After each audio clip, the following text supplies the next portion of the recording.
On Thanksgiving Day, my daughter-in-law said, "Dinner's at my mom's. You stay home." I didn't argue, I just booked a trip. When I posted the photos and she saw who was sitting next to me, my phone exploded with messages. "I'm glad to have you here.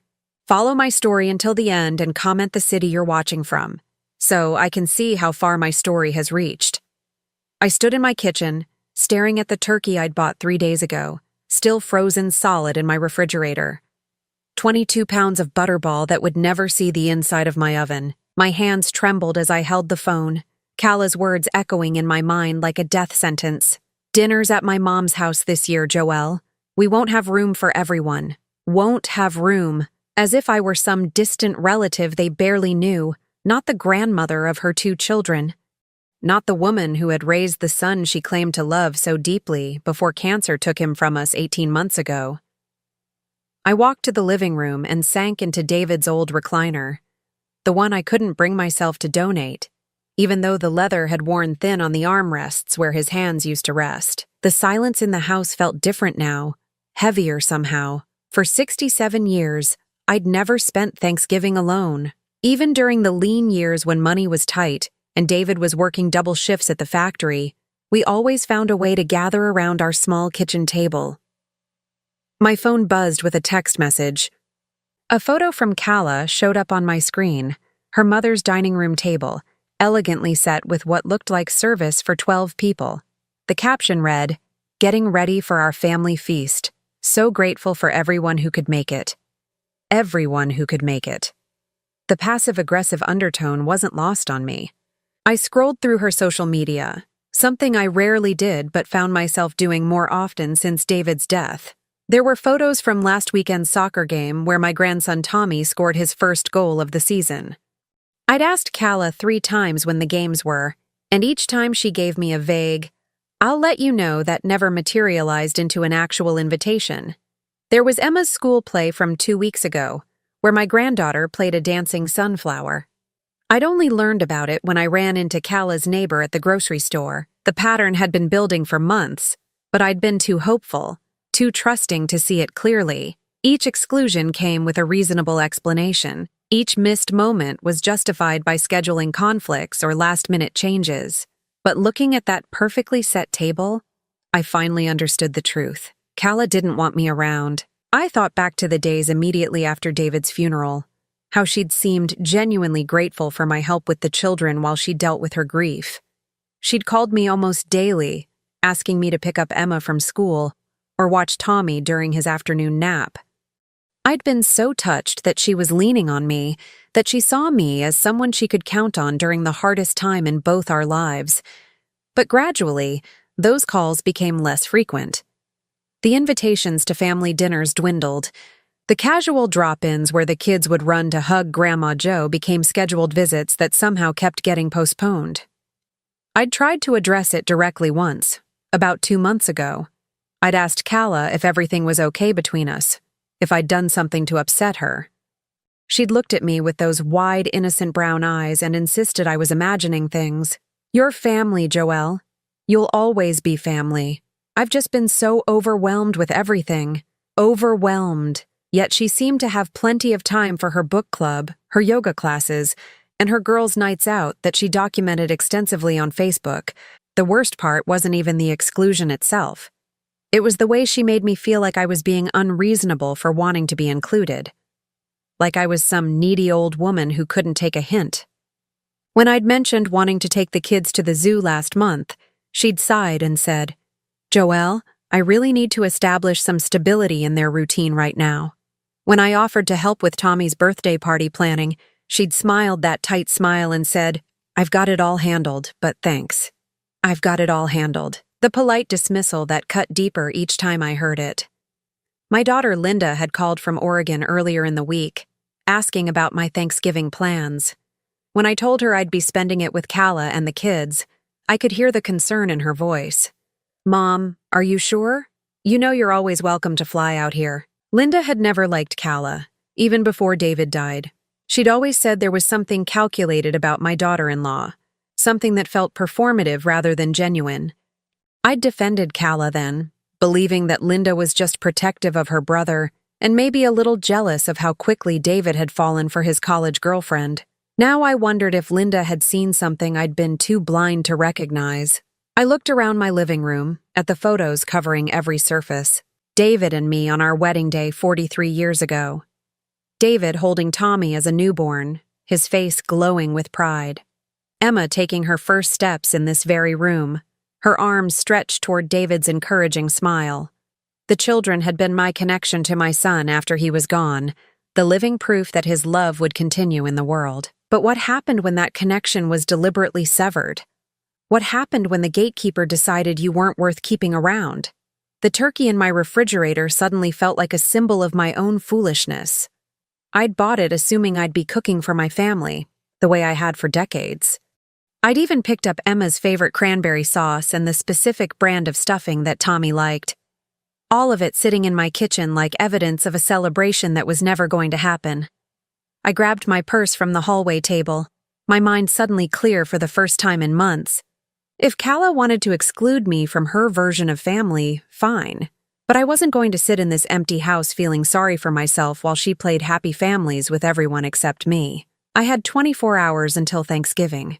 24 hours to decide who I really was, the discarded grandmother accepting scraps of affection, or the woman who'd raised 3 children, buried a husband, and survived more disappointments than Calla could imagine. My phone rang as I reached for my car keys. Calla's name appeared on the screen, and for a moment, my heart leaped. Maybe she'd reconsidered. Maybe she'd realized how cruel her exclusion had been. Hello? Hi, Joelle. I just wanted to make sure you were okay with tomorrow's arrangement. I know it's different from what you're used to. Different from what I'm used to. Like spending Thanksgiving with my family was some quaint tradition I needed to get over. I'm perfectly fine, Calla. Great! I thought maybe you could use the quiet time anyway. I know the holidays have been hard since David. She trailed off, leaving the implication hanging. That I was too fragile, too broken by grief to be good company. That my sadness would somehow taint their perfect family gathering. You're right, I said, surprised by the steadiness in my own voice. I think I'll use the time differently this year. There was a pause. I could almost hear her trying to figure out if there was any passive-aggressive undertone to my response. Wonderful. I'll call you Friday and maybe we can arrange something for the weekend. Maybe. Another maybe to add to the collection of empty promises. After I hung up, I sat in my car for several minutes, feeling something I hadn't experienced in months. Not anger, exactly, and not sadness. Something sharper and more energizing. For the first time since David's death, I felt like I had a choice to make. And I was going to make one that surprised everyone, including myself. I pulled out my phone and scrolled through my contacts until I found a number I hadn't dialed in over 2 years. My finger hovered over the call button for a long moment before I pressed it. The phone rang 3 times before a familiar voice answered, warm and slightly questioning. Marcus, it's Joelle. Joelle? Marcus's voice carried the same gentle surprise I remembered from decades ago, though it was deeper now, roughened by time and experience. My God, it really is you. I closed my eyes, transported back to a different version of myself. A 22-year-old woman who thought she had all the time in the world to make the right choices. Hello, Marcus. I hope I'm not calling at a bad time. Never a bad time for you. The words came so easily, as if 45 years hadn't passed between them. How are you? I heard about David. I'm so sorry. Of course he'd heard. In a town the size of Cedar Rapids, news traveled fast, especially when it involved people who'd once been as talked about as we were. Marcus and I had been the couple everyone expected to marry right out of college. High school sweethearts who seemed destined for a fairy tale ending until life got complicated in ways neither of us had anticipated. Thank you. It's been difficult. I paused, suddenly unsure why I'd called. What did I expect to accomplish with this conversation? Marcus, I know this is going to sound strange, but what are you doing tomorrow? There was a brief silence, and I could imagine him processing the question, trying to understand what I was really asking. Tomorrow is Thanksgiving. Yes, it is. Well, since Margaret passed last year, I've been spending it alone. My daughter and her family are in California, and I haven't felt much like celebrating. He cleared his throat. Why do you ask? Margaret. I'd heard about her death through mutual acquaintances, though I'd never met David's wife. She'd been a lovely woman by all accounts, a teacher who'd devoted her life to helping children read. They'd been married for 38 years, and by everything I'd heard, it had been a happy marriage. The kind of partnership I'd always hoped Marcus would find after everything that happened between us. I find myself in a similar situation, I said carefully. My daughter-in-law has made other arrangements, and I'm looking at spending the day alone as well. That doesn't sound like the Joelle I remember. You always had family around, people who needed taking care of. He was right. Even after David and I married, even after Linda and Michael were born, I'd always been the one coordinating holiday gatherings, making sure everyone was included. It was who I was, or who I thought I was, until Calla made it clear that my services were no longer required. Things change, I said simply. They do indeed. Another pause, and when he spoke again, his voice had taken on a different quality, more tentative but also warmer. Joelle, would you like to have dinner with me tomorrow? Nothing fancy, just two old friends who don't want to spend Thanksgiving alone. The question should have surprised me, but somehow it felt like the most natural thing in the world. I'd like that very much. Do you still like to travel? I was thinking we could drive up to that little inn in Galena we used to talk about visiting. They do a traditional Thanksgiving dinner and we could catch up. The inn at Galena. We'd planned to go there for our honeymoon, back when we thought we were going to get married. Back before everything fell apart in ways that seemed insurmountable at 22, but might look different from the perspective of 67. That sounds perfect, I heard myself saying. What time should I be ready? How about I pick you up at 10? It's about a 2-hour drive, and they serve dinner at 2. After we hung up, I sat in my car feeling like I'd just stepped off the edge of a cliff and discovered I could fly. The spontaneity of it, the sheer impulsiveness, felt completely unlike the careful, measured decisions I'd been making for the past 18 months. Since David's death, every choice had been weighed against grief and obligation and what other people expected of me. This was different. This was just for me. I drove to the mall, something I rarely did anymore since most of my shopping moved online. But I needed clothes for tomorrow, something that wasn't widow black or grandmother practical. The saleswoman at Nordstrom was probably my daughter's age, with perfectly highlighted hair and a genuine smile that didn't feel condescending when I explained I was looking for something appropriate for dinner at a nice inn. Are you celebrating something special? She asked as she pulled several options from the rack. In a way, yes. I fingered the fabric of a burgundy wrap dress that looked elegant without trying too hard. I'm having dinner with an old friend. How wonderful! Old friends are the best. They know all your stories already. All your stories. If only it were that simple. The dress fit perfectly, and when I looked in the fitting room mirror, I saw something I hadn't noticed in months. I looked like myself again, not just the grieving widow or the dismissed grandmother, but Joelle, a woman with her own life and her own choices to make. I bought the dress, along with a new pair of shoes and a small overnight bag that surprised me with its implications. Was I planning to stay the night? The inn had rooms available, Marcus had mentioned during our brief conversation about logistics. Separate rooms, of course, but still. The thought made me feel both terrified and exhilarated. At home, I found myself moving with purpose I hadn't felt in months. I made a hair appointment for first thing in the morning, something I never would have done on such short notice before, but the receptionist was accommodating when I explained it was for a special occasion. I laid the new dress out on my bed, along with the pearl necklace David had given me for our 20th anniversary. He'd always said it brought out the color in my eyes, and looking at it now, I realized he was right. When had I stopped wearing things that made me feel beautiful? My phone buzzed with a text from Linda. "How's your Thanksgiving prep going, Mom? Are you making your famous sweet potato casserole for Kala's family? I stared at the message for a long time before responding. Change of plans. I'm having dinner with an old friend instead. Her response came immediately. Really? Who? That's wonderful. I hesitated before typing. Marcus Wellington. Do you remember me mentioning him? The phone rang before I could set it down. Mom? Marcus Wellington? Your old boyfriend, Marcus Wellington?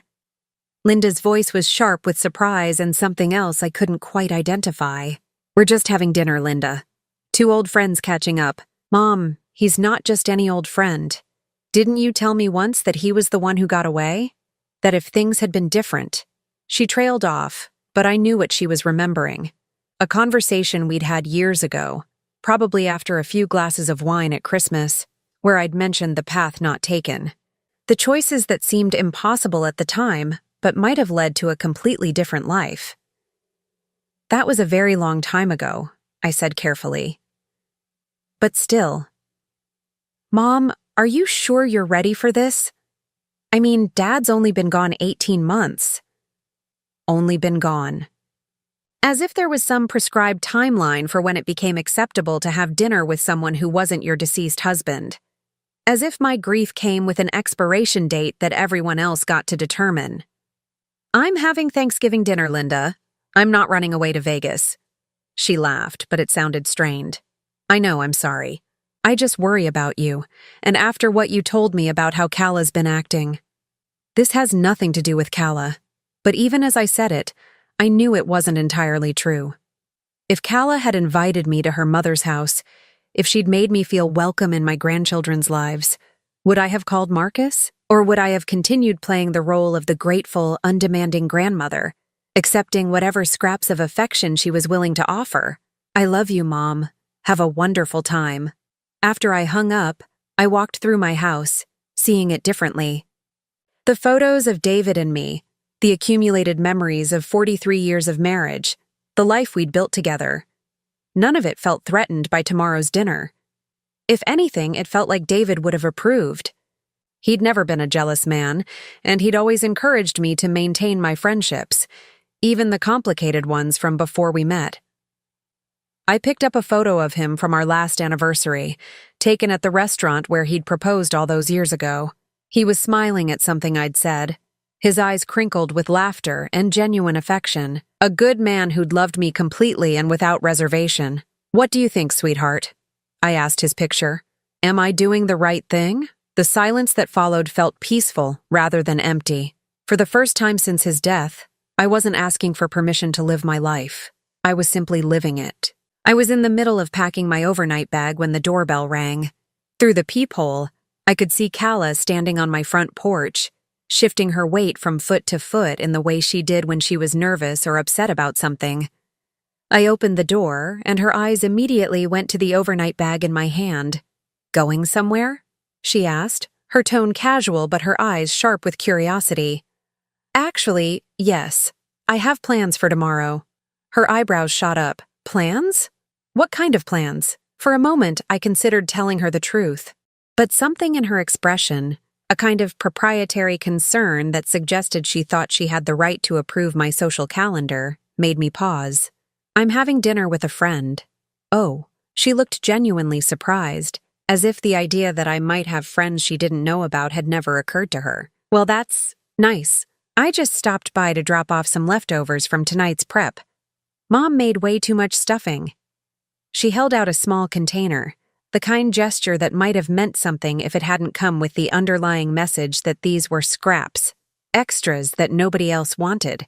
That's thoughtful, thank you. So, this friend, she pressed, not taking the hint that I wasn't interested in sharing details. Anyone I know? I met her eyes steadily. No, I don't think you do. Something shifted in her expression, a flicker of something that might have been alarm or might have been irritation. As if my having a life outside of her control was somehow problematic. Well, I hope you have a nice time. After she left, I realized I was smiling. For the first time in months, I had a secret. Something that belonged entirely to me, that Kala couldn't organize or approve or dismiss. Tomorrow, I wouldn't be the excluded grandmother sitting alone in my house. I'd be a woman having dinner with someone who'd once known her better than anyone. The question was, who would I discover I'd become in all the years between then and now?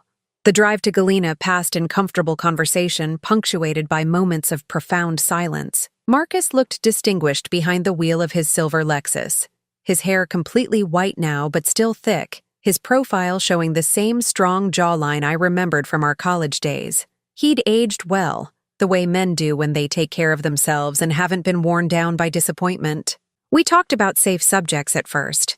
The changing landscape along Highway 20, his retirement from the insurance business 3 years ago, my volunteer work at the library before David's illness made it impossible to maintain regular commitments.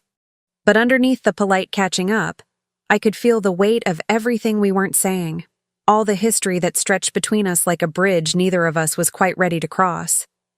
The inn at Galena sat on a bluff overlooking the Mississippi River, its Victorian architecture and wraparound porches exactly as I'd imagined all those years ago. Marcus had reserved a table by the windows, and as we settled in with our wine, a bottle of Pinot Noir that he'd ordered without consulting me, somehow remembering it was my favorite, I felt a strange sense of completion, as if a circle was finally closing. "You look beautiful, Joelle," he said simply, raising his glass. I should have said that earlier, but I was nervous. Nervous? I laughed, touched by his honesty. We're both too old for nerves. Are we? He smiled, and I caught a glimpse of the young man who'd once made my heart race. I haven't been on a dinner date in over 2 years. I'm not sure the rules are the same at our age. A dinner date.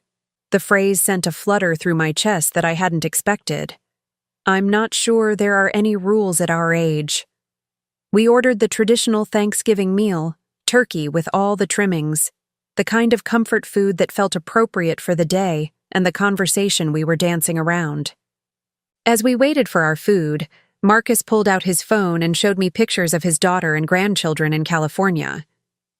Sarah's youngest just turned 16, he said, swiping to a photo of a girl who looked strikingly like Marcus had at that age. She wants to be a veterinarian, very determined, just like her grandmother was. Margaret was determined? Actually, I meant like you. He set his phone down and looked at me directly. Sarah has your eyes, Joelle, your determination, your way of tilting her head when she's thinking through a problem. The words hit me like a physical blow. I stared at the photo, then at Marcus, trying to process what he was telling me without actually saying it. Marcus, I whispered, my voice barely audible above the restaurant's ambient noise. I know, I should have told you differently, should have prepared you. He reached across the table and covered my hand with his, but I wasn't sure how to bring it up after all this time. My mind raced backward, calculating dates and possibilities I'd never allowed myself to consider. 46 years ago, when Marcus and I had broken up, when I'd discovered I was pregnant and panicked, when David had stepped in to marry me and give the baby his name without ever asking questions about timing or paternity. David knew? My voice cracked on my dead husband's name. I don't think so, not for certain. But he loved you, and he loved Michael as his own son. That's what mattered to him. Michael, my firstborn, who died of cancer 18 months ago. David and Michael had been so close, had shared the same gentle humor and practical approach to life. I'd never seen Marcus in my son, had never allowed myself to look for similarities that might complicate the life we'd all built together. How long have you known? Marcus was quiet for a long moment, staring out at the river. I suspected when Michael was born. He was premature, but not as premature as he should have been if the timing was what you and David claimed. But you were married, you were happy, and I was young and scared and dealing with my own family's expectations about who I should marry. The waitress brought our food, and we sat in silence as she fussed with our plates and refilled our water glasses. The normalcy of the service felt surreal against the magnitude of what we were discussing. When did you know for sure? I asked after she left. 10 years ago, Michael needed surgery, remember? Needed some kind of complications from an old football injury. He needed blood, and David wasn't a match.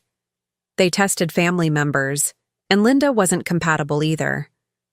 That's when the doctors mentioned that sometimes blood types can be surprising, that maybe they should look at a broader genetic panel. I remembered that surgery. Michael had been in his early 40s, and what should have been routine arthroscopic work had turned complicated when they discovered unexpected scar tissue. David had been frustrated that he couldn't help, had felt helpless in the way that parents do when their children are hurting and there's nothing they can do. Michael called me, Marcus continued. Did you know that? He said he'd been thinking about family medical history, about making sure his kids knew everything they might need to know. He asked if I'd be willing to be tested, just to rule out some hereditary conditions. My heart was pounding so hard I could barely breathe. And? Perfect match. Not just compatible, perfect. The kind of match you only get between parent and child.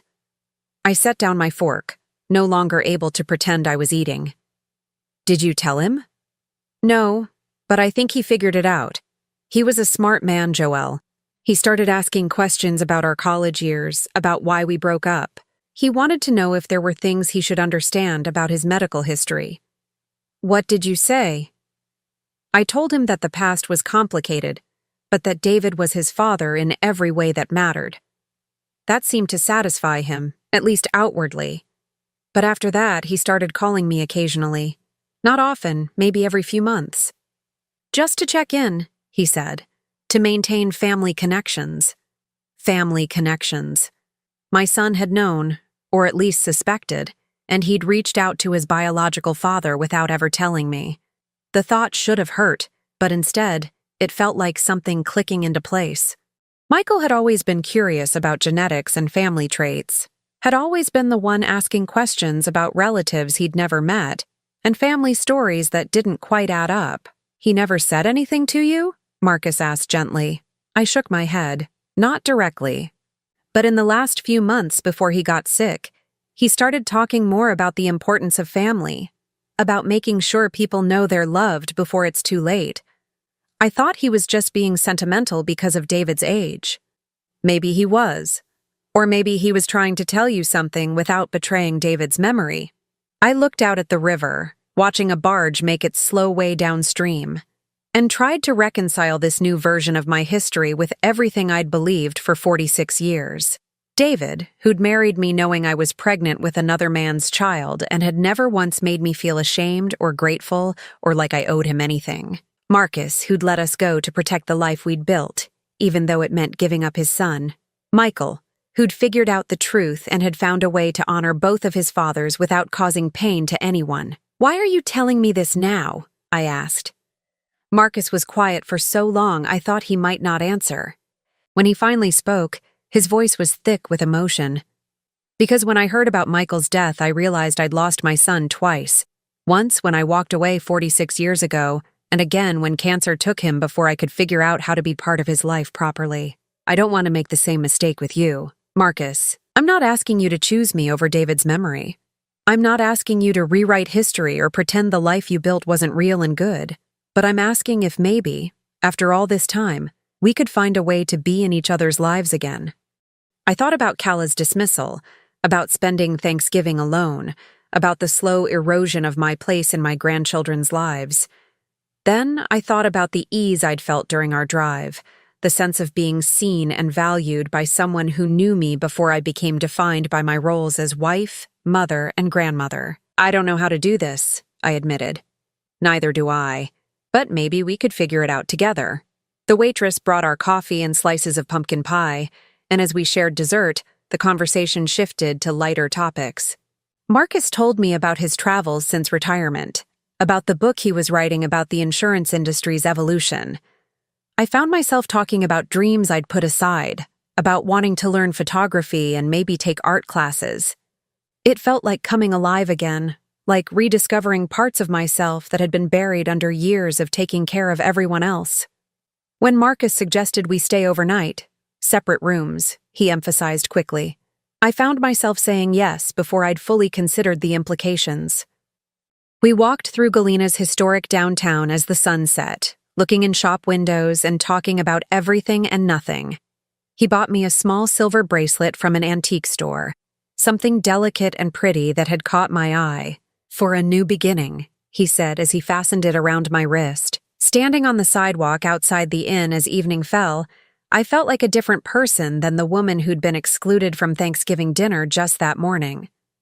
Marcus was looking at me with an expression I hadn't seen in decades. Not the careful politeness of old friends catching up, but something deeper and more complicated.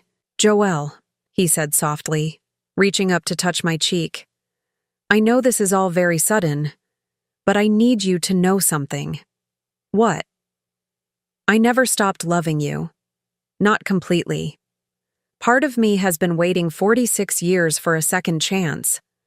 Before I could respond, before I could think about all the reasons why this was complicated and potentially devastating to the careful equilibrium of my life, my phone buzzed with an incoming call. Kala's name appeared on the screen. I looked at Marcus, at his hopeful expression and the silver bracelet glinting on my wrist, then at my phone still buzzing insistently. For once in my life, I sent the call to voicemail. "What were you saying?" I asked, stepping closer to him. But even as he smiled and took my hand, even as I felt the flutter of possibility and second chances, I could see Kala's name lighting up my phone screen again. Something told me she hadn't given up trying to reach me. And something else told me that when she finally did, everything was about to become much more complicated than a simple Thanksgiving dinner with an old friend. I didn't check my messages until the next morning.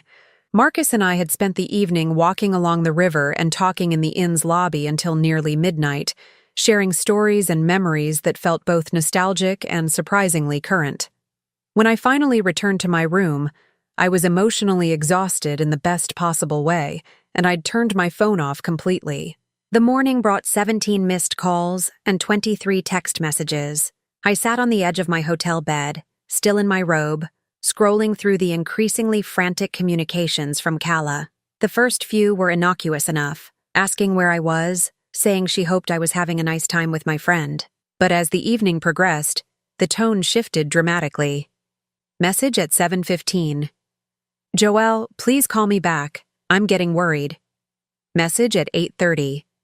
"Your neighbor said she saw you leave with a man yesterday. Is everything okay?" Message at 9:45. "I found some photos on Facebook. We need to talk." My heart stopped. Photos on Facebook. I grabbed my laptop and logged into my account, scrolling through my feed until I found what Kala must have seen. The inn's official page had posted pictures from their Thanksgiving dinner service, featuring happy couples and families enjoying their holiday meal.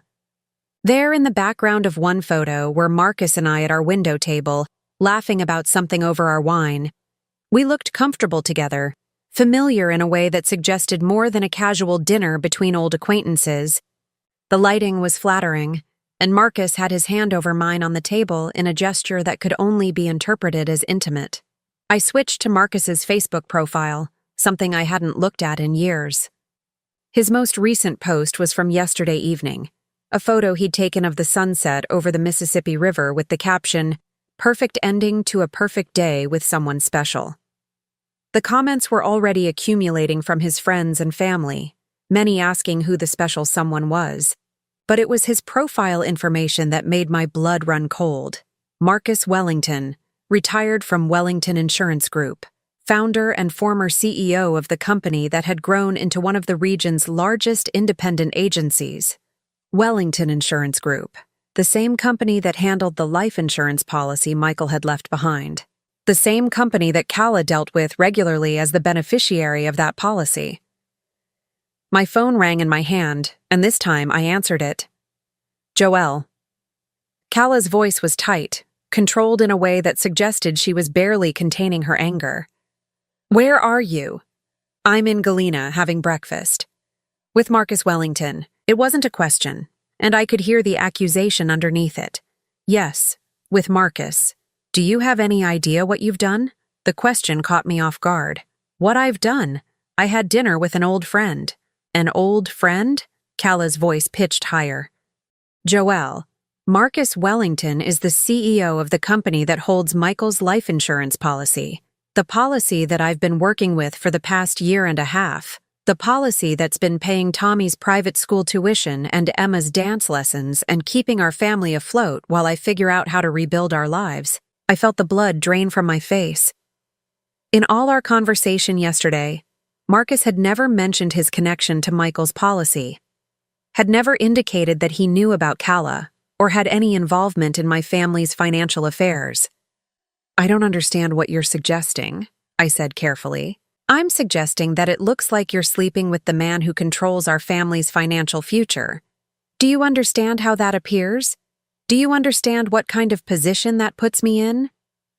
Calla, I'm not sleeping with anyone. And even if I were, it wouldn't be any of your business. It becomes my business when it affects my children's security." Her composure cracked completely. "Do you think this is some kind of game? Do you think you can just run off with random men and not consider the consequences for the rest of us?" Random men. The dismissiveness in her tone triggered something protective and fierce in me. Marcus is not a random man. We have a long history together.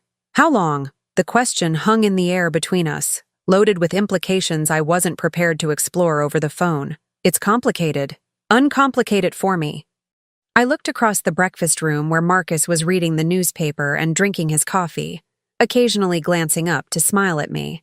He looked peaceful, content, completely unaware that our reunion was causing a crisis 2 hours away. "We dated in college, before I married David. And? And what? And what else? There has to be more to this story, Joelle. People don't just randomly reconnect with college boyfriends and run off to romantic inns unless there's something else going on." Her intuition was sharper than I'd given her credit for, but I wasn't about to reveal Michael's true parentage to her over the phone while she was already in crisis mode. Sometimes people do reconnect, especially after losing their spouses.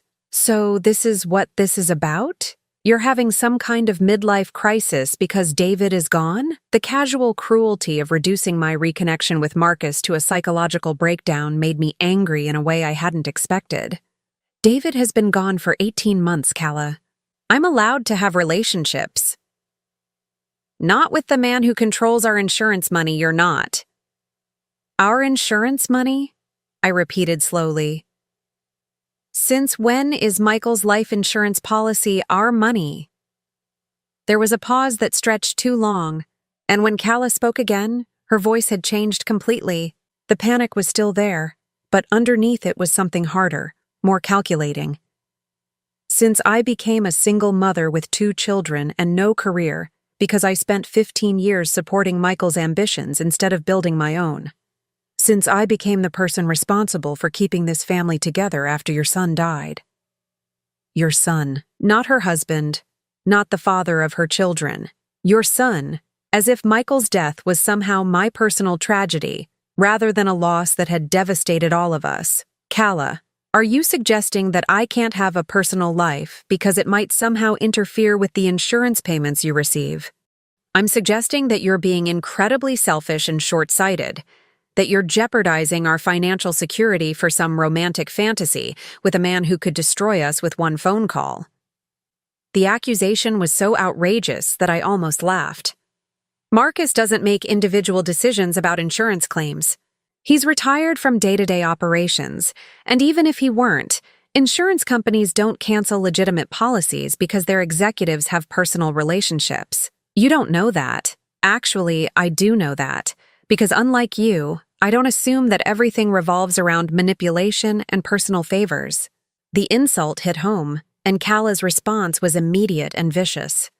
"Everything revolves around money, Joelle. And if you can't see that, then you're more naive than I thought. Is that really what you think of me?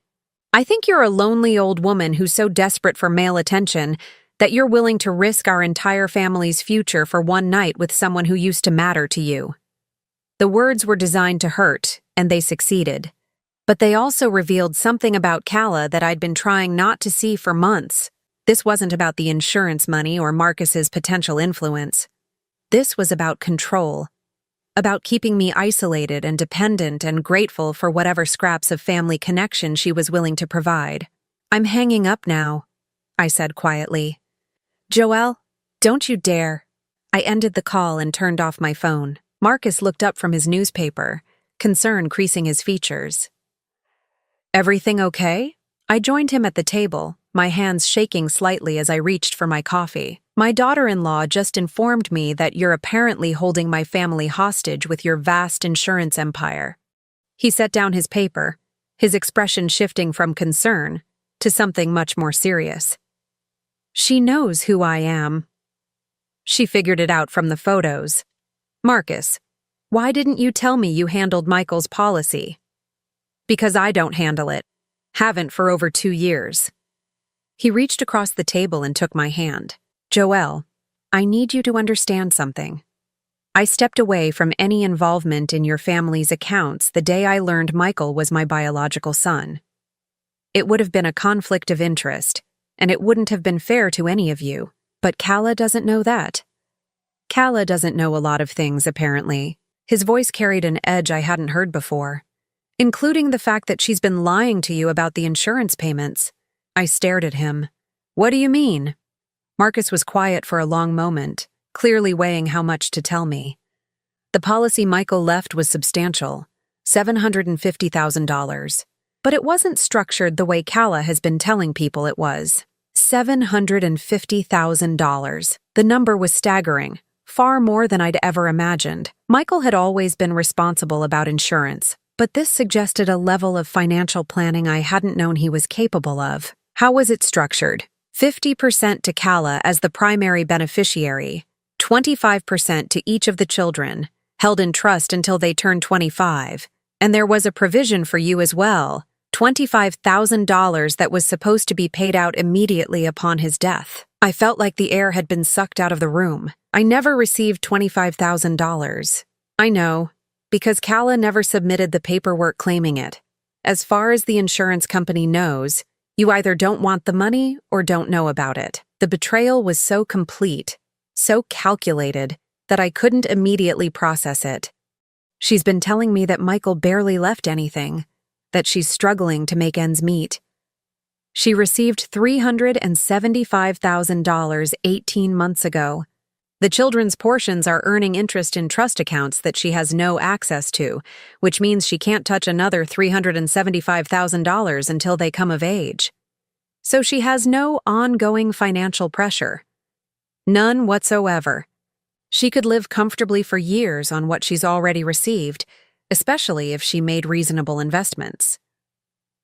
I thought about all the times she'd made comments about struggling to pay for the children's activities, about how expensive everything was as a single mother, about needing to be careful with money. I thought about the guilt I'd felt for not contributing more to the children's expenses, for not being able to help in ways that a grandmother should. She's been manipulating me. It appears that way, yes, but why? If she doesn't need money, why work so hard to keep me at arm's length? Why exclude me from the children's lives? Marcus squeezed my hand. "I think you know why, Joelle." I did know, though I'd been trying not to see it. Kala didn't want me around because grandmothers asked questions and paid attention and might notice when things didn't add up. She didn't want me forming independent relationships with Tommy and Emma because children who loved their grandmother might mention things that contradicted the narrative she was building. She wanted to be the sole authority on Michael's memory and the children's future, with no interference from the woman who'd raised the man she claimed to have loved. My phone, still turned off, sat on the table like a small bomb. When I turned it back on, there would be more messages, more accusations, more attempts to make me feel guilty for choosing my own happiness over her version of family loyalty. But for the first time in months, I didn't care what those messages said. "Marcus," I said slowly, "I need to ask you something, and I need you to be completely honest with me." "Of course." "Yesterday, when you suggested this dinner, when you told me about Michael, was any of that motivated by what you know about Kala? About how she's been treating me?" He considered the question seriously before answering. "Partly, yes. I've been watching from a distance and I've seen how she's isolated you. But mostly, it was motivated by the fact that I've missed you every day for 46 years, and I finally had a reason to call." I believed him, which surprised me. After months of second-guessing every interaction and every motive, his honesty felt like a gift. "What happens now?" I asked. Now we finish our coffee, and then we drive back to reality and figure out how to navigate whatever storm is waiting for us. He was right about the storm. When I turned my phone back on, there were 37 new messages and 14 missed calls, not just from Kala, but from Linda, from neighbors, and from numbers I didn't recognize.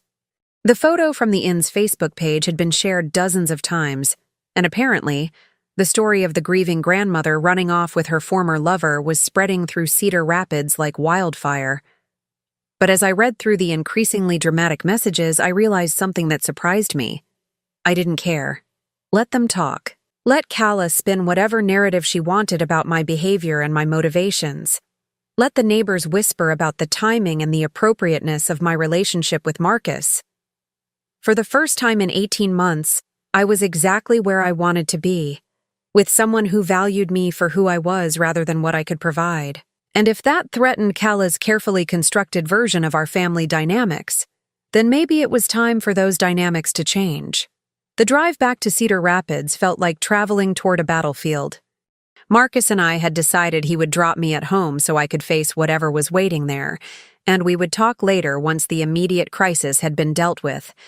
But as we pulled into my driveway, I could see Kala's black SUV parked aggressively close to my front door, and I knew there would be no graceful transition back to normal life. "Are you sure you don't want me to stay?" Marcus asked, eyeing the vehicle with obvious concern. "I need to handle this myself," I said, though my stomach was churning with anxiety. "But thank you. For everything." He squeezed my hand before I got out of the car. "Call me later. No matter how late, no matter what happens." Kala was sitting on my front porch steps, her arms wrapped around her knees in a posture that might have looked vulnerable if I hadn't known her better. She stood as I approached, her face a mask of controlled fury mixed with what appeared to be genuine distress. "We need to talk," she said without preamble. "I assumed that's why you're here." I unlocked my front door, acutely aware that she was following me inside like she had every right to be there. "Would you like some coffee?" "I don't want coffee, Joelle. I want to understand what the hell you think you're doing." I set my overnight bag down in the hallway and turned to face her. In my own home, surrounded by my own belongings and memories, I felt more grounded than I had during our phone conversation. I'm living my life, something I should have started doing months ago. "Living your life?" Kala's voice cracked with incredulity. "Is that what you call running off with Michael's insurance agent behind my back?" Marcus is not Michael's insurance agent, and I didn't go behind anyone's back. I don't need your permission to have dinner with a friend. "A friend?" She pulled out her phone and showed me the screen. The photo from the inn's Facebook page was displayed, zoomed in to show Marcus and me at our table. "This doesn't look like dinner with a friend, Joelle. This looks like you're having an affair with someone who could destroy our family's financial security on a whim." The word affair hung in the air between us, loaded with judgment and implications. I realized that in Kala's mind, I was still supposed to be the grieving widow, forever faithful to David's memory, available to help with her problems, but never entitled to my own happiness. First of all, Marcus has no involvement in your insurance matters. Second, even if he did, that wouldn't give you the right to control my personal relationships. It gives me the right to protect my children. From what? From their grandmother having a life? Kala began pacing around my living room, her agitation growing more pronounced. From the scandal, from the gossip. Do you know what people are saying? That you've lost your mind with grief, that you're making a fool of yourself chasing after some old boyfriend like a teenager. The cruelty of it took my breath away. Is that what you think? That I'm making a fool of myself? I think you're not thinking clearly. I think you're so desperate to feel young again that you're willing to jeopardize everything Michael worked for, everything he left behind for his children. What exactly do you think I'm jeopardizing? The question seemed to catch her off guard. She stopped pacing and stared at me, as if trying to determine whether I was being deliberately obtuse or genuinely didn't understand the threat she perceived. "The insurance money," she said finally, her voice dropping to something close to a whisper. "If Marcus decides he doesn't like our family arrangement, if he thinks you're being taken advantage of, or if you two have some kind of falling out, The insurance money that Michael left for you and the children is not subject to Marcus's personal feelings. That's not how insurance works. You don't know that for certain. Actually, I do know it for certain, because Marcus told me exactly how Michael's policy was structured. Calla went very still. What do you mean? I sat down on my sofa, suddenly feeling very tired. I know about the $750,000, Calla. I know about the children's trust funds, and I know about the $25,000 that was supposed to come to me. The color drained from her face so quickly I thought she might faint. She sank into David's old recliner, her hands gripping the armrests. He told you, she whispered. He told me you never filed the paperwork to claim my portion. He told me you've been sitting on nearly $400,000 while telling me you're struggling financially. You don't understand. Then explain it to me. Calla was quiet for a long time, her gaze fixed on the carpet. When she finally looked up, her eyes were filled with tears, but there was something calculating underneath them that made me wary of feeling too much sympathy. I was protecting you, she said softly. Protecting me from $25,000? Protecting you from feeling obligated. From feeling like you needed to help us when you should be enjoying your retirement. Her voice grew stronger, more confident as she built her narrative. I knew if you had that money, you'd try to spend it on Tommy and Emma, on things they needed. I wanted you to keep it for yourself, for traveling or whatever would make you happy. It was a beautiful story, selfless and considerate. It was also complete nonsense. If that were true, you could have simply told me about it and asked me to save it for myself. You didn't need to hide its existence entirely. I was going to tell you eventually, when the time was right. When would the time have been right, Calla? After you'd successfully pushed me out of the children's lives? After I stopped asking uncomfortable questions about why a widow with nearly $400,000 needed to struggle with basic expenses? The mask slipped then, just for a moment, and I saw something raw and desperate in her expression. You have no idea what it's been like, she said, her voice hardening. Being a single mother, having everyone judge every decision I make, having everyone think they know better than I do about what's best for my children. I never judged your decisions. You judged me constantly. Every time you offered to help with something, every time you suggested a different approach, every time you looked at me like I wasn't doing enough or wasn't doing it right. The accusation stung because there was a grain of truth in it. I had worried about some of her choices, had occasionally offered suggestions that probably came across as criticism. But that was normal grandmother behavior, not the systematic undermining she was describing. So you decided to solve that problem by cutting me out entirely. I decided to create some boundaries so I could figure out how to be a mother without constantly feeling like I was being evaluated. Boundaries, I repeated slowly. Is that what you call excluding me from Thanksgiving? Is that what you call not telling me about Tommy's soccer games or Emma's school play? Those weren't deliberate exclusions. Stop lying to me, Calla. The words came out sharper than I'd intended, but I was tired of the careful dance we'd been doing around the truth. Just stop.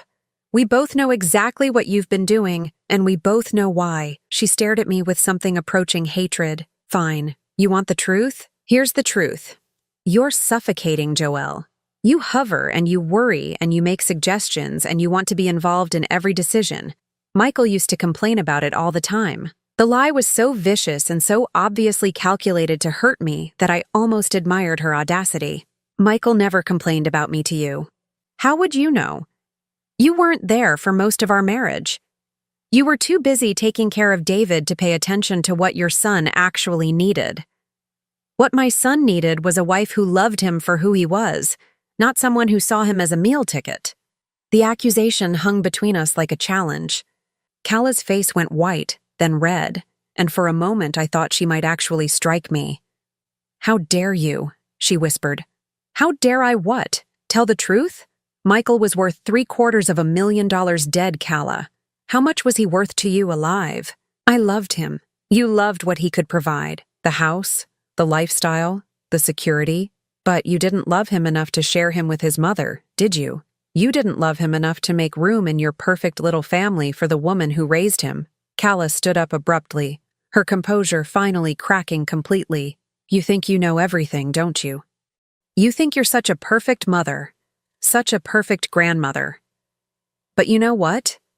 Michael felt sorry for you. He stayed in touch with you out of obligation, not love. The words were designed to destroy me, and 18 months ago, they might have succeeded. But sitting there with the silver bracelet Marcus had given me still warm on my wrist, with the memory of his hand in mine still fresh, I realized that Cala's opinion of my relationship with my son no longer had the power to devastate me. Maybe he did, I said calmly. But obligation can be a form of love too, and at least he felt obligated to me. What does that say about how he felt about you? The question hit home in a way I hadn't expected.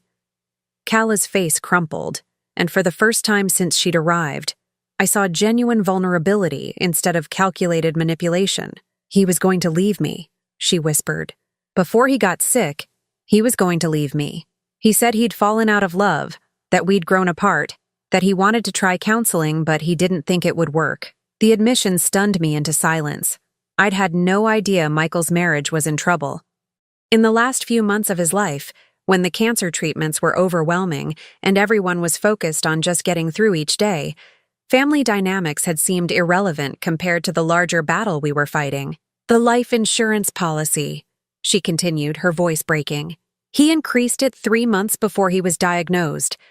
Not because he was planning to die, but because he was planning to divorce me. He wanted to make sure I'd be financially secure so I couldn't claim he was abandoning his children. The pieces clicked into place with devastating clarity. Michael's increased calls to Marcus, his questions about family medical history, his sudden interest in making sure everyone knew they were loved. He'd been preparing for a major life change when cancer derailed everything. So when he got sick, you had a choice to make, I said slowly. Be the devoted wife nursing her husband through his final illness, or be the woman he was planning to leave. I chose to love him, Cala said fiercely. I chose to be there for him, to take care of him, to make his last months as comfortable as possible. And I chose to make sure his children would remember him as a man who was loved and cherished, not as someone who was planning to abandon us. And you chose to make sure I wouldn't interfere with that narrative. She nodded, tears streaming down her face. You would have asked questions. You would have noticed things. You would have made it complicated. For the first time since this conversation began, I felt genuine sympathy for Cala. She'd been trapped in an impossible situation, trying to hold together a marriage that was already broken while dealing with a terminal diagnosis and 2 young children who needed stability. But sympathy didn't excuse the months of manipulation and exclusion that had followed. I understand why you did it, I said finally. But Michael has been gone for 18 months, Cala. At what point were you planning to stop punishing me for existing? I wasn't punishing you. You were. Because every time you looked at me, you were reminded that Michael might have chosen differently if he'd lived. You were reminded that there were people in his life who might have supported whatever decision he made, even if it meant the end of your marriage. Cala wiped her eyes with the back of her hand, leaving mascara streaks across her cheeks. So what happens now? Now you file the paperwork for my portion of the insurance money. Now you stop lying to the children about why their grandmother isn't around. And now you figure out how to co-parent with me instead of trying to replace me. And if I don't?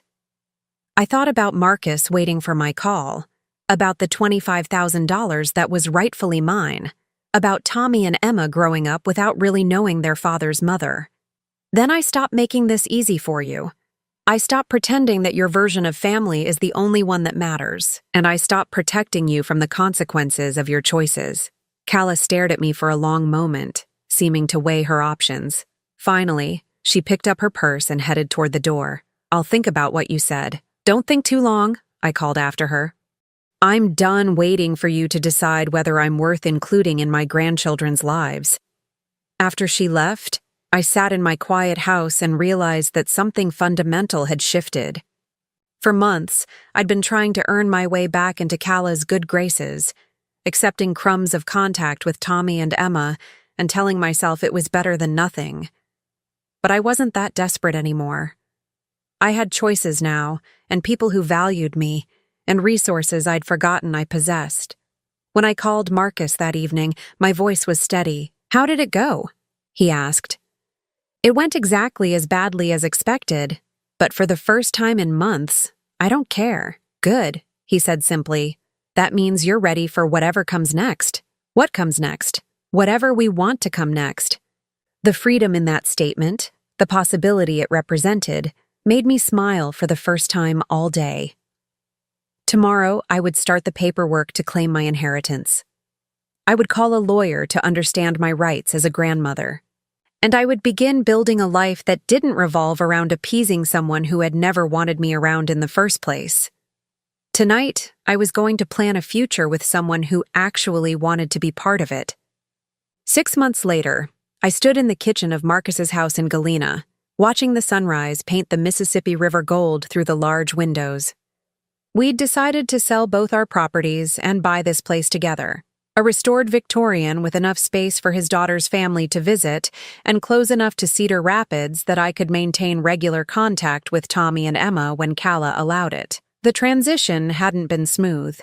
There had been lawyers involved, family meetings that felt more like negotiations, and several weeks when I wondered if the battle was worth the emotional cost. But this morning, as I sipped coffee and planned the day ahead, I knew I'd made the right choice.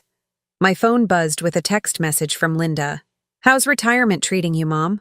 Scott and I are still planning to visit next month." I smiled as I typed back, "Retirement is wonderful. Marcus is teaching me to fish, and I'm teaching him to make your grandmother's apple pie. Can't wait to see you both." The dynamic between my children and Marcus had been fascinating to navigate. Linda had been cautiously supportive from the beginning, mainly because she could see how happy the relationship made me. Michael's children had been more complex. Tommy, now 9, had adapted quickly to having another grandfather figure, while 11-year-old Emma was still working through her loyalty to her father's memory. But progress was being made. Last weekend, Marcus had attended Emma's piano recital, and she'd actually smiled when he complimented her performance afterward. Small steps, but meaningful ones. "Good morning, beautiful." Marcus appeared in the doorway, already dressed for our morning walk along the river trail. At 71, he was in better shape than most men 20 years younger, a benefit of his active retirement and generally optimistic outlook on life. "Good morning yourself?" I kissed his cheek as he poured his own coffee. "Sleep well?" "Better than I have in years. I think it's the company." We'd been living together for 3 months now, and I was still adjusting to the comfort of sharing daily life with someone again. It was different from my marriage to David, less focused on practical partnership and more on genuine companionship. Marcus and I were both old enough to know who we were, secure enough to respect each other's independence, and wise enough to appreciate the gift of finding love twice in one lifetime. "Any word from Calla this week?" he asked, settling into the chair across from me. "She called yesterday to confirm the kids can come for the weekend. No drama, no last-minute changes. I think she's finally accepting the new normal." The new normal had taken months to establish.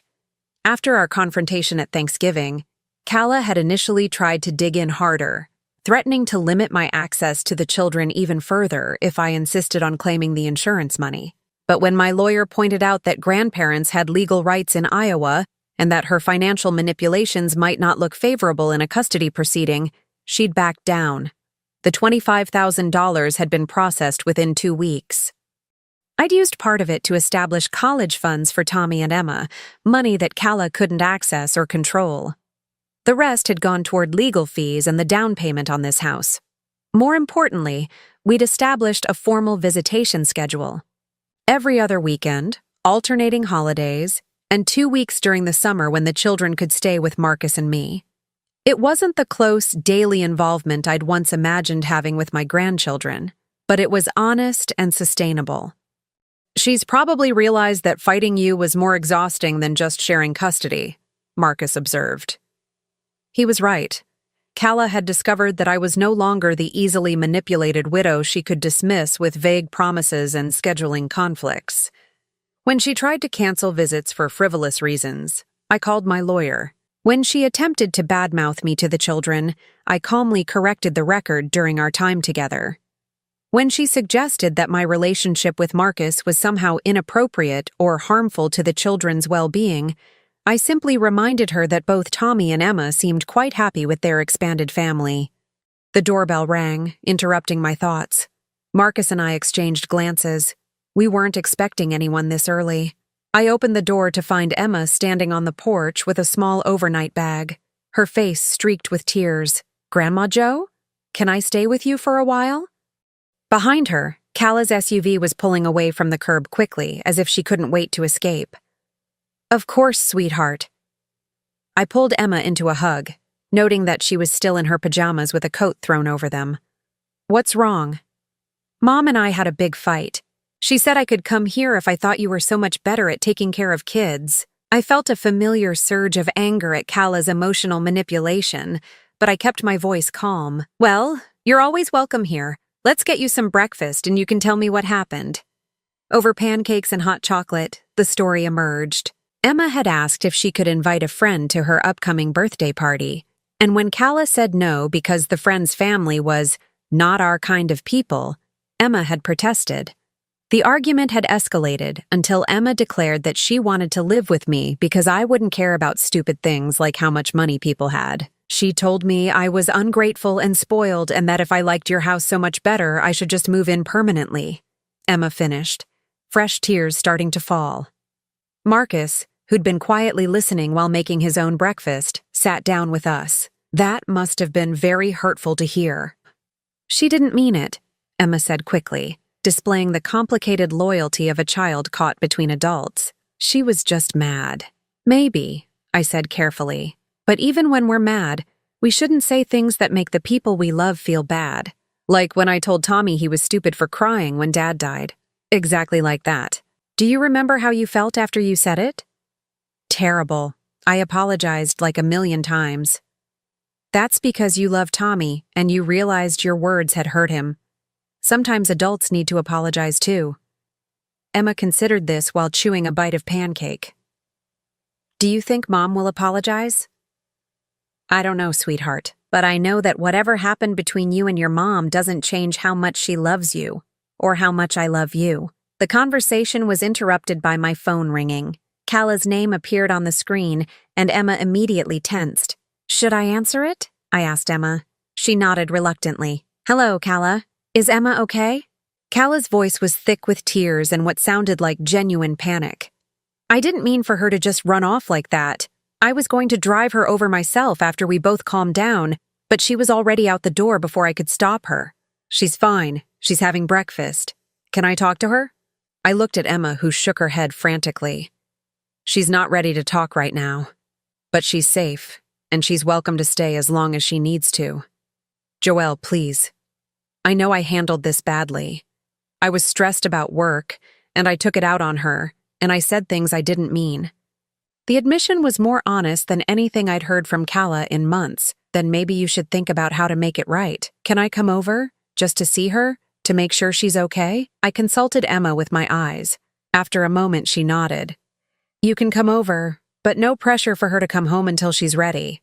An hour later, Kala arrived looking genuinely contrite. She apologized to Emma without making excuses, acknowledged that her comment about our kind of people was wrong and hurtful, and promised to think more carefully before speaking when she was angry. "I don't want you to feel like you have to choose between your mom and me," I told Emma as Kala prepared to leave. "You love us both, and that's okay. Families can be complicated.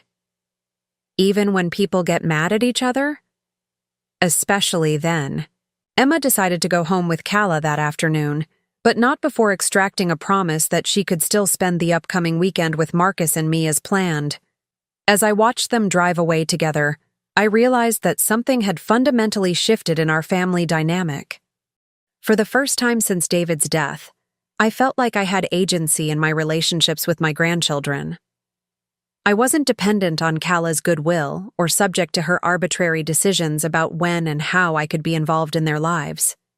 Emma had known she could come to me when she needed refuge, and that knowledge had given her the strength to stand up for herself with her mother. You handled that well, Marcus said, putting his arm around me as we watched their car disappear. I'm learning that I have more power in these relationships than I thought I did. I just had to be willing to use it. And what have you learned about Kala? I considered the question. Over the past 6 months, I'd watched Kala slowly adjust to the reality that she couldn't control every aspect of her children's emotional lives. The process had been difficult for all of us, but it had also revealed something I hadn't expected. Underneath the manipulation and the desperate need for control was a young woman who was genuinely terrified of being abandoned. I've learned that hurt people sometimes hurt people, I said finally. And that forgiveness doesn't mean allowing yourself to be treated badly. Very wise. I had a good teacher. I smiled up at him. Plus, it's easier to be generous when you're not constantly afraid of losing everything. That evening, as Marcus and I sat on our porch watching the sunset over the river, my phone buzzed with a message from Emma. Thank you for letting me come over today. I love you, Grandma Jo. I showed the message to Marcus, and he squeezed my hand. No regrets? He asked. I thought about the question seriously. The past year had been tumultuous, filled with difficult conversations, painful realizations, and the kind of family drama I'd never imagined being part of. But it had also brought me Marcus, a deeper relationship with my grandchildren, and a sense of my own worth that I'd lost somewhere along the way. None, I said firmly. Not a single one. As if to punctuate the moment, another message came through, this time from Tommy. Mom says we can come fishing with Marcus next weekend. Can he teach me to catch a really big one? I laughed, feeling lighter than I had in years. I think that can be arranged. The future stretched ahead of us, uncertain, but full of possibilities. There would be more family negotiations, more growing pains as everyone adjusted to our blended relationships, more moments when I'd have to choose between keeping the peace and standing up for myself. But for the first time since David's death, I felt equipped to handle whatever came next. I had love, I had resources, and most importantly, I had the knowledge that I was worth fighting for. The little girl who'd once been excluded from Thanksgiving dinner seemed like a stranger now. In her place was a woman who knew her own value, who insisted on being treated with respect, and who'd built a life that reflected her actual worth rather than other people's convenience. Marcus pulled me closer as the first stars appeared in the darkening sky. "What are you thinking about?" he asked. "Just wondering what David would think of all this. I think he'd be proud of you, and I think he'd approve of us." I believed that was true. David had been a generous man who'd wanted nothing more than for me to be happy. He wouldn't have wanted me to spend the rest of my life alone, grieving for him and accepting whatever scraps of affection other people were willing to offer. "I love you," I told Marcus, the words still feeling new and precious despite months of practice. "I love you too. Thank you for giving us a second chance. Thank you for being worth the wait." As we sat together in comfortable silence, I realized that the story that had begun with rejection and exclusion had somehow transformed into something beautiful. Not despite the pain I'd endured, but because of how I'd chosen to respond to it. I'd stopped waiting for other people to decide my worth. I'd stopped accepting crumbs when I deserved a seat at the table. And in doing so, I'd discovered that the best revenge against those who'd tried to diminish me was simply living a life that reflected my true value. The silver bracelet Marcus had given me that first day in Galena caught the porch light, and I smiled. Some gifts, I thought, are worth waiting 46 years to receive. And some stories have endings that are really just new beginnings in disguise. Now I'm curious about you who listened to my story. What would you do if you were in my place? Have you ever been through something similar? Comment below. And meanwhile, I'm leaving on the final screen 2 other stories that are channel favorites, and they will definitely surprise you. Thank you for watching until here.